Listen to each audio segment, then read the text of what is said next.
Donald Trump says he will make a decision on whether to strike Iran within the next 2 weeks. The US remains in contact with Iranian counterparts in search of a negotiated end to their nuclear program.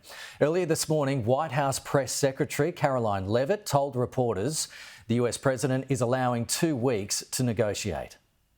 I have a message directly from the president, and I quote, "Based on the fact that there's a substantial chance of negotiations that may or may not take place with Iran in the near future, I will make my decision whether or not to go within the next 2 weeks." That's a quote directly from the president.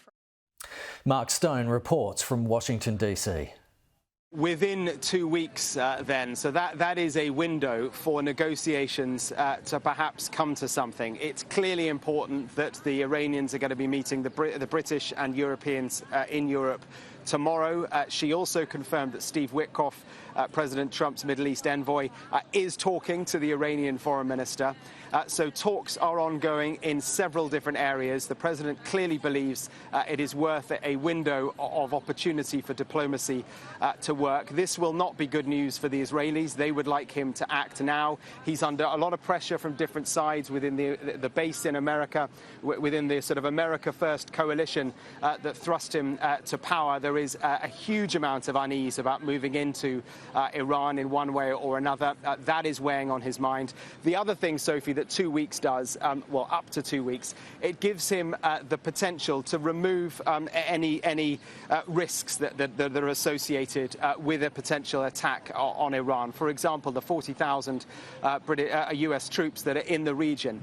They can be not all moved, but their security can be upped over time to allow everything to be in the right place, perhaps the B-2 bombers, if he was to go for that option, everything to be in the right place for him to then have the ability to act should he want to. The one last thing I want to tell you, which I think is really interesting, there was a question in the briefing about America's view on just how imminent the threat of nuclear weapons from Iran was. And Karoline Leavitt, because there's been a lot of debate over this, was it really imminent? And that actually goes to the heart of the legal thinking of the Attorney General. The imminence of any attack would depend on, would be weighing on his mind as he decides whether or not he thinks what Israel was doing was legal. Now, what the press secretary said was, and I quote, "Iran has all that it needs to achieve a nuclear weapon. All they needed was a decision from the Supreme Leader to do that, and it would take a couple of weeks to